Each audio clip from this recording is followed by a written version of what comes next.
Hello everyone, welcome, my name's Ali, thank you for tuning in for another video. Today we are indeed going to be talking more about Call of Duty Advanced Warfare, small bits of multiplayer, believe it or not, and also more details specifically on the future technology that's going to be used within Advanced Warfare single player. So I mentioned multiplayer, we've actually got very early on in the year a little piece of information, just a small piece of information regarding multiplayer, and that's the fact that Capture the Flag will indeed be coming back to multiplayer. We'll probably be getting a ton more information about multiplayer specifically in Advanced Warfare around August time, so actually not that far away, so definitely stay tuned for that. But if you're a big fan of Capture the Flag, that will indeed be returning, which is awesome. But jumping into some more information specifically within single player, we've got details on, as I said, about a lot of the technology it's being used, how it's been researched, and how it's actually going to be implemented in a gameplay way for Advanced Warfare. So first off, we've got a name for the grenade that we've seen within some of the early gameplay clips already for Advanced Warfare. It's called a threat detection grenade, and as we've seen from the gameplay from E3 this year, you can actually switch between the mode of a grenade as you throw it, so it could be a frag grenade or tactical grenade, and in this case the threat detection grenade, when thrown out, will locate enemies even if they're behind cover, which is very cool. Again, all single player specific. Now on top of that, I noticed something small, and I wasn't sure if I should bring it up, but I thought, you know what, I heard it, I may as well share it with you guys. And that's the fact that during this little clip here, if you listen to the sound, and see somebody behind a wall, see where the enemies are.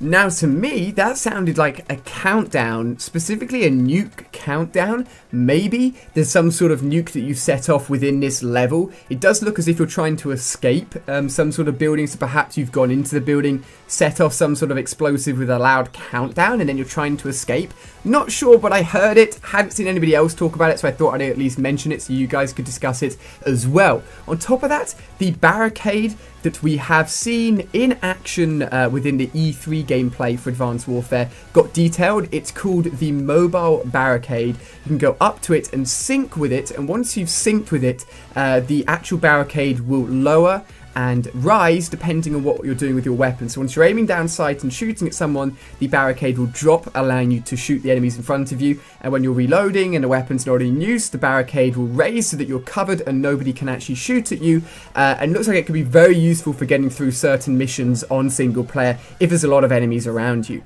On top of that, they mentioned that alongside hover bikes is actually going to be hover tanks. Pretty cool, not gonna lie, it'll be a lot of fun, I'm sure, if we get to actually use them and actually ride around in them within campaign, so that should be a lot of fun.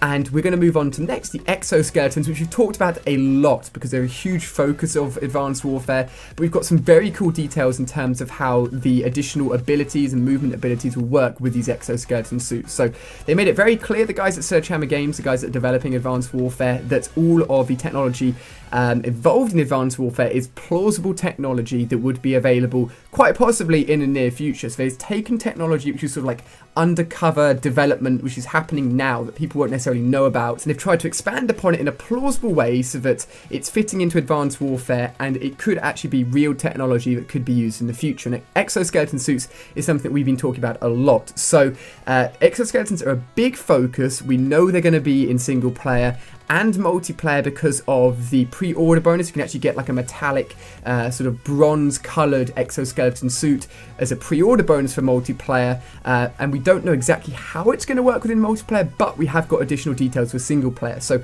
we know you can get abilities like jumping further, running faster, cloaking, throwing people further as well, believe it or not, so bigger melee power. But they've actually detailed some of the names. So one of them is called Overdrive.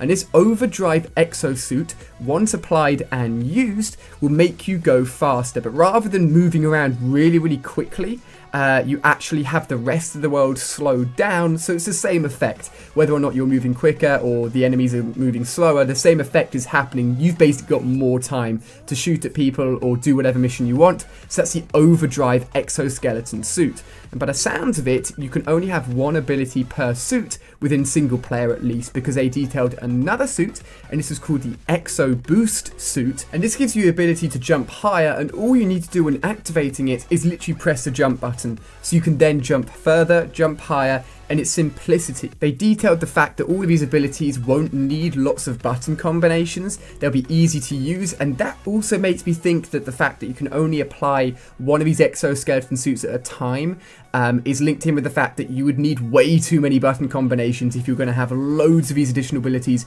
all being used at one time. So if this transfers over to multiplayer, again, this is just guessing, I don't want to talk about multiplayer too much, we will be getting more details on that around August time, then I assume that perhaps in multiplayer, again, you are only getting a certain amount of these abilities at one time when using these specific exoskeleton suits. So there you go, guys, more information for you about Call of Duty Advanced Warfare coming this November 2014.